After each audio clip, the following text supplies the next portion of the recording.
Salut les gens!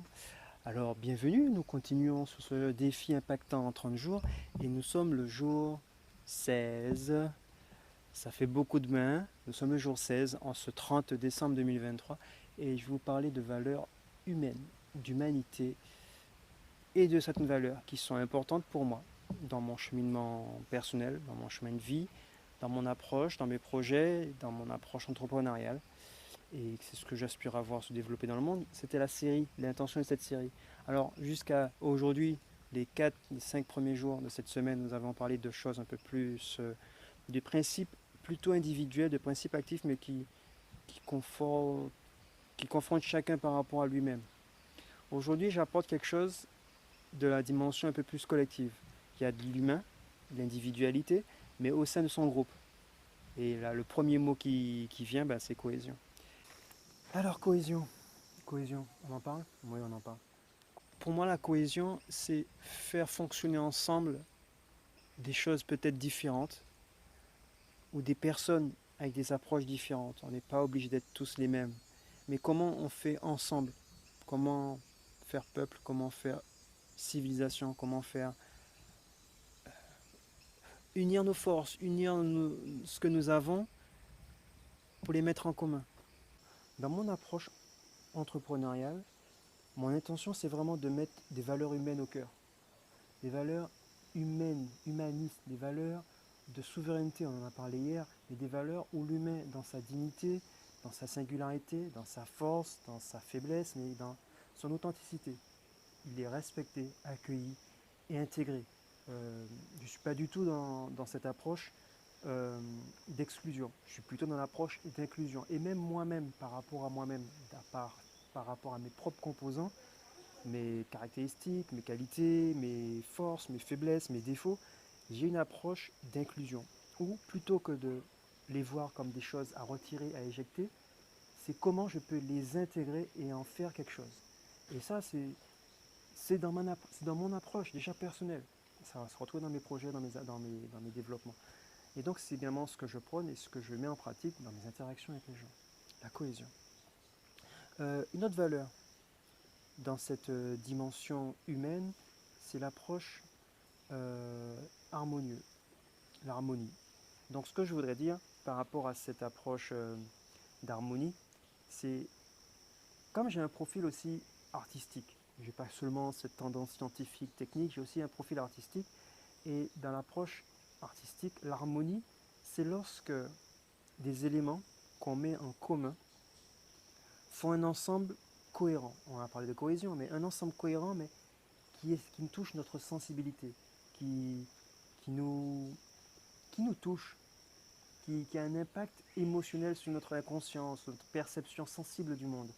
Et en harmonie, l'harmonie, en fait, on la retrouve en musique, dans l'art, on la retrouve dans l'art pictural, dans les arts graphiques, on la retrouve dans le design, dans la composition d'un objet ou d'un système d'objets. Comment les éléments sont harmonieusement répartis et organisés de sorte que l'ensemble soit cohérent. Vous voyez, donc c'est une valeur qui est importante pour moi et que je mets au cœur de mon projet et de ma démarche. Alors l'assertivité, c'est quoi? L'assertivité, c'est cette capacité à aller vers l'autre, à comprendre, à entendre euh, ses limites, ses besoins, mais c'est aussi comprendre, c'est un peu aller dans le sens du poil, pour faciliter la communication, pour faciliter l'interaction, pour faciliter l'obtention de quelque chose que l'on souhaite ou qu'on voudrait mettre en œuvre en commun. Donc l'assertivité est une qualité, une aptitude qui est bien utile dans ces cas-là. On va passer à un cran un peu plus individuel, au niveau de l'humilité.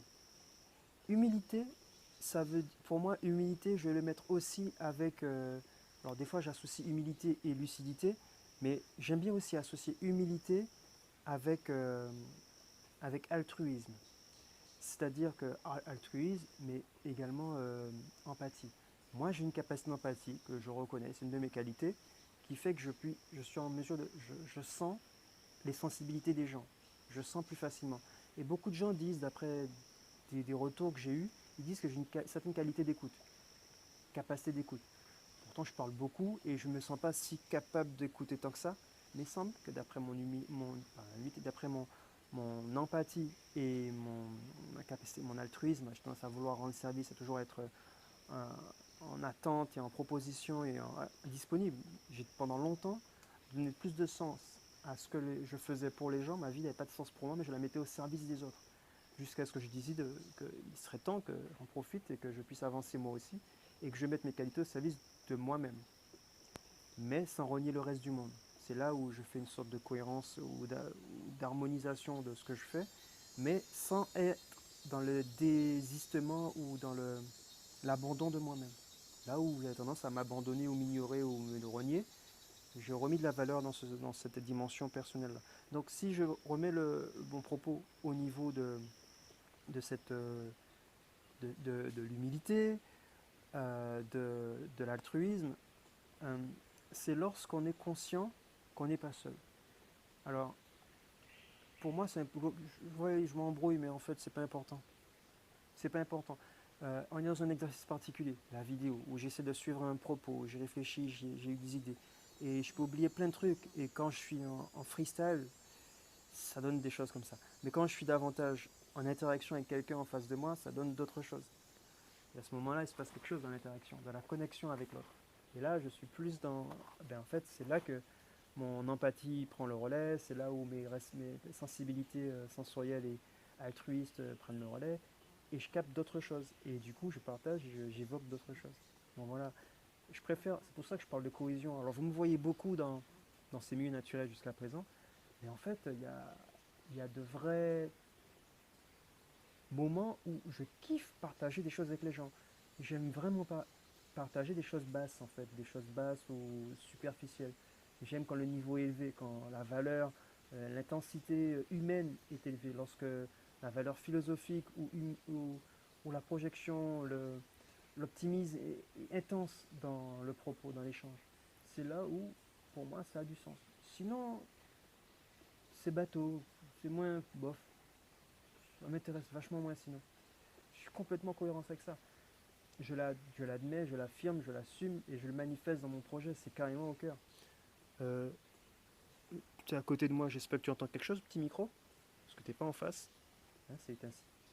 Euh, et en fait, pour revenir sur le sujet, je vais essayer de finir quand même ce que je disais. Ça, c'est mon cerveau, ma pensée divergente, hein, part dans tous les sens, mais c'est une capacité. Il faut apprendre à s'en servir. Hein. Je suis pas, comme je vous ai dit, je ne parle pas d'exclusion, je parle d'inclusion. C'est-à-dire que même mes capacités qui ne rentrent pas dans les clous, mon côté atypique, je l'assume, ok. Je ne le rejette pas. C'est qu'est-ce que je peux faire avec ça. Donc ok, j'apprends à discipliner, à organiser mes pensées. Il y a du progrès, mais le naturel revient au galop et les pensées partent, elles reviennent. Je ne me bats pas contre, j'accepte, je fais avec. Et donc ça, c'est cette approche d'inclusion qui se manifeste dans ce moment-là. Alors revenons à l'humilité. L'humilité, c'est que mon vase n'est pas plein, il est même vide. J'essaie de partir de la base. En, en toute circonstance, je ne pars pas du principe que je sais plus que l'autre. C'est là où on a une guerre contre l'ego. J'essaie de ne pas prendre pour acquis ce que je crois ou mes croyances ou mes convictions. J'essaie de les garder ouvertes, les remettre en question et les confronter à l'opinion de l'autre et les confronter à la réalité de la situation. Dire c'est pas parce que tu as toujours vérifié que cette hypothèse est valable qu'elle est vraiment valable. Dans un contexte différent, c'est peut-être pas valable. Et peut-être que là, tu as tort. Peut-être que là, c'est faux. Peut-être que... Donc, j'essaie d'être neutre quand j'aborde un truc. Et d'être au moins réceptif à ce que me dit la situation ou ce que la personne me partage. Après, je juge dans ce que j'apporte, ce que je sens pertinent, ou je pense que j'ai un truc de pertinent ou de significatif à poser ou à dire. Je le pose, mais avec humilité. J'ai pas la prétention que ça vaut plus que l'autre. Juste que je considère que ça vaut la peine d'être partagé et je l'offre en fait. Je l'offre, je le mets à disposition. Tout en restant réceptif et ouvert à ce que l'autre propose en réponse et voir de quelle manière je peux être également enrichi de ce que l'autre m'apporte. Je partage, mais je reçois aussi beaucoup. Et j'aime beaucoup ces moments d'interaction. Il se passe des choses incroyables lorsqu'on a ces approches d'humilité. C'est que le niveau de connaissance, le niveau de collaboration augmente et ce qu'on peut faire ensemble à plusieurs à un niveau beaucoup plus élevé que chacun seul dans son coin ou chacun les uns contre les autres. Et donc ma démarche est carrément dans ça. Alors on a parlé d'humilité et autour de l'humilité, j'ai parlé d'altruisme. L'altruisme, euh, c'est pas se mettre l'autre en avant plus que soi-même, mais c'est pas loin en fait. L'altruisme, c'est donner beaucoup d'importance à l'autre. Voilà. C'est une tendance que j'ai, que j'essaie de discipliner, de moduler de manière équilibrée pour que ça ne me desserve pas et que je ne revienne pas payer le prix quand il y a des déceptions dans les résultats. Alors ça c'était avant, de plus en plus je travaille là-dessus, mais lorsqu'il y avait par exemple des moments où l'accueil ou la réceptivité du public ou des gens à qui tu t'adresses par rapport à ce que tu as ou ton intention, c'est pas reçu comme tu le poses et en fait tu as une déception ou une énergie euh, qui te tire vers le bas. C'est pas déception et autres, en fait je précise, c'est un grand groupe d'émotions qui t'affectent parce que ça n'a pas été reçu avec le niveau d'intention que tu avais mis. C'est pas grave. Donc mon altruisme me posait problème à ce niveau-là. Donc maintenant je me contente juste en mode générosité. J'offre, je distribue, je partage. Ça fait ce que ça doit faire, ça ne m'appartient pas. Et le résultat ne m'écombe pas. Je ne suis pas responsable de ce que les gens vont faire. Mais je peux être juste responsable de mon niveau d'intention et de ce que je mets comme ingrédient. La suite,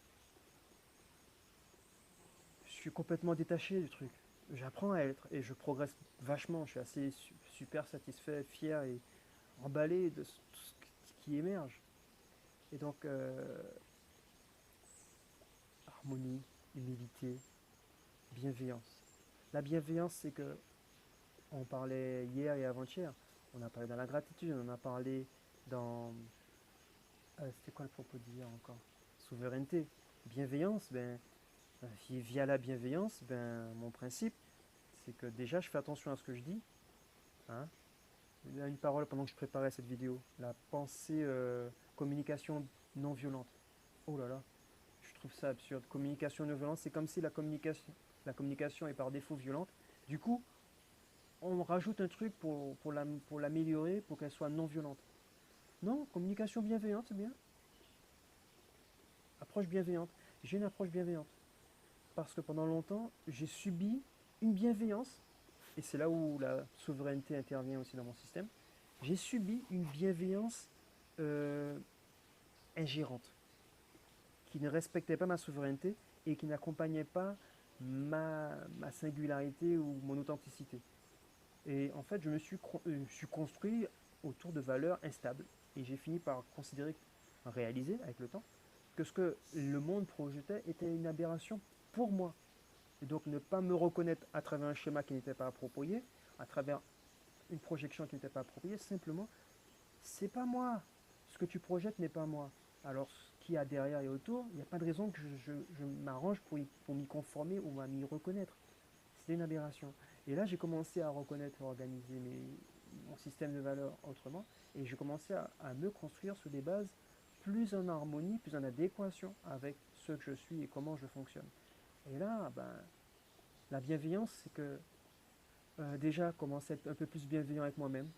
Donc, ça, avec l'humilité, apparaît avec la bienveillance une dimension d'indulgence envers soi-même. Commencer par être indulgent, accepter mes défauts, accepter ce qui ne va pas, accepter ce que je fais de pas bien ou de mal. Et avec toute humilité, commencer par faire de mon mieux.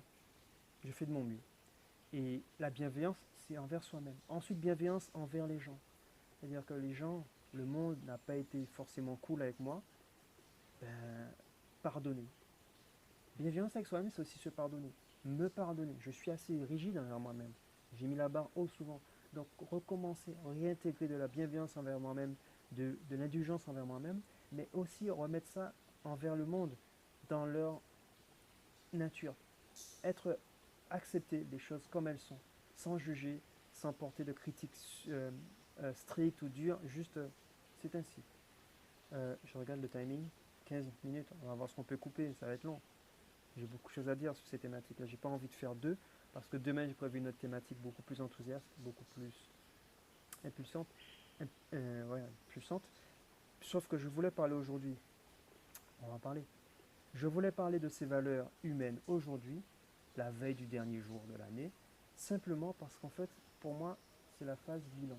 C'est qu'on se regarde en face, tel que l'on est, sans jugement, sans, sans sévérité, avec indulgence, avec bienveillance, avec humilité, avec avec, avec acceptation, avec ouverture et, et avec objectivité, on regarde ce qui fonctionne, ce qui ne fonctionne pas et qu'est-ce qu'on peut améliorer et on pose des nouveaux choix, des nouvelles directions, où on veut aller, comment on veut aller et on progresse. C'est clairement là que je vais. C'est clairement là que je vais. Et on va se tourner vers l'avenir.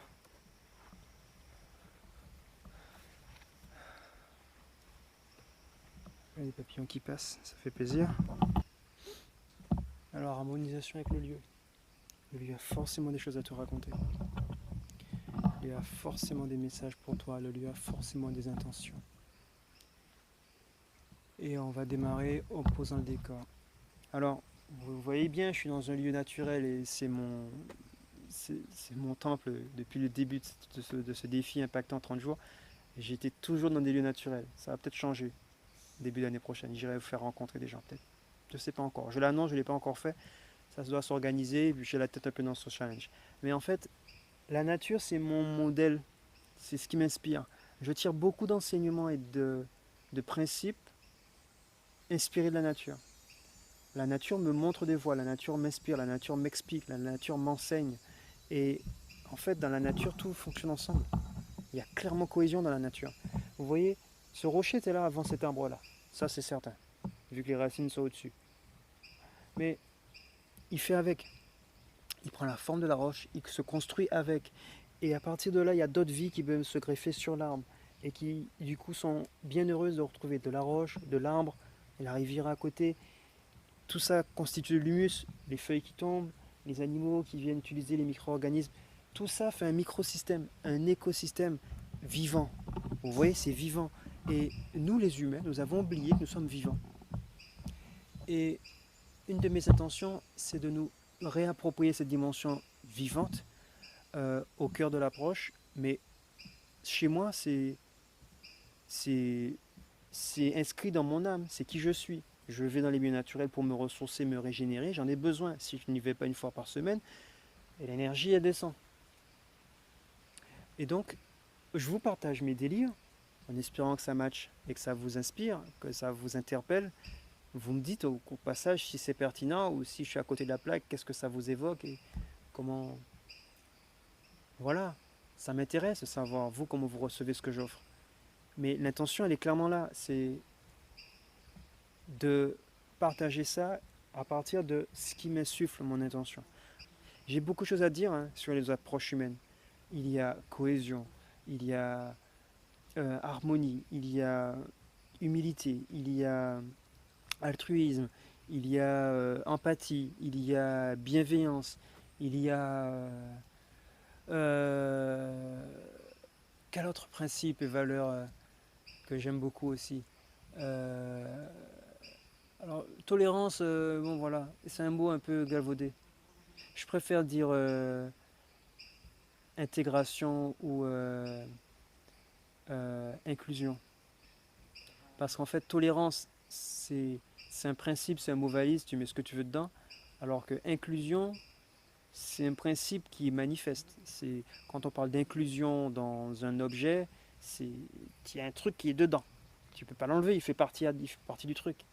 Donc pour moi, une société ou une approche d'un monde où on pratique l'inclusion entre les individus, ben, c'est que dans notre différence, notre singularité, dans nos différences, ben, on ne cherche pas à les enlever, hein. On ne cherche pas à séparer ou à trier ou à organiser.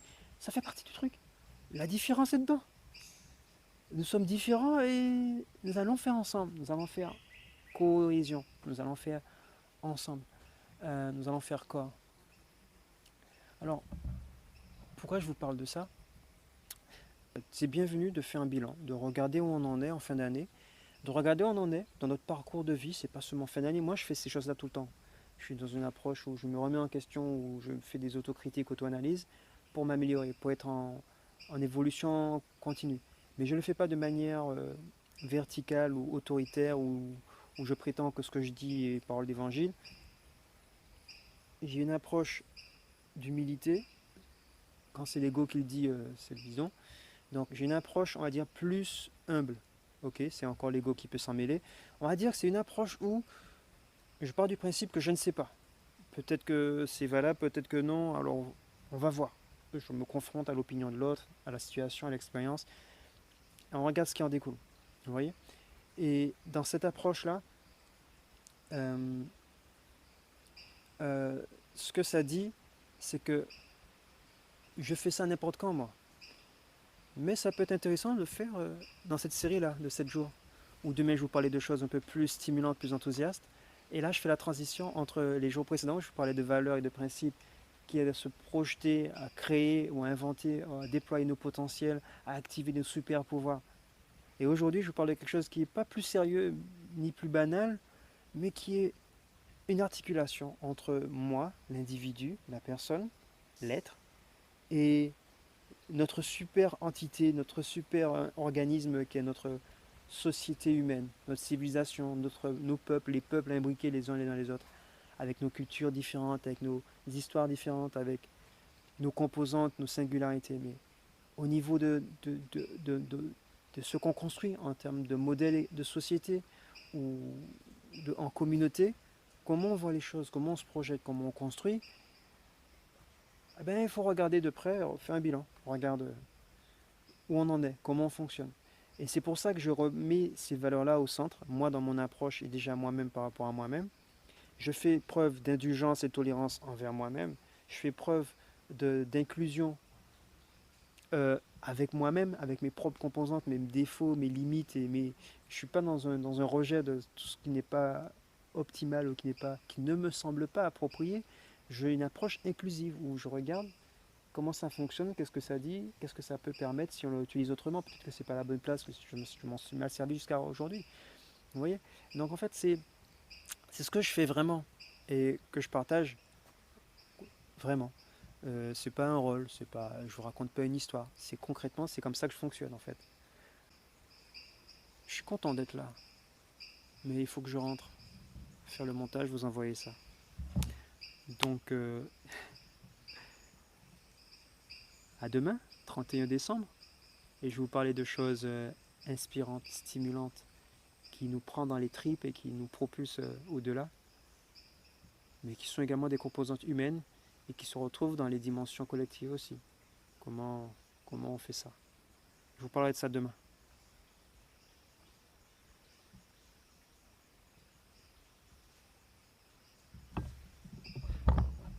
Ah, c'est cool. Bon, je vais essayer de ne pas tomber dans l'eau et puis au pire si je tombe, je serai mouillé. Ouh, tu vois, ça se passe très bien.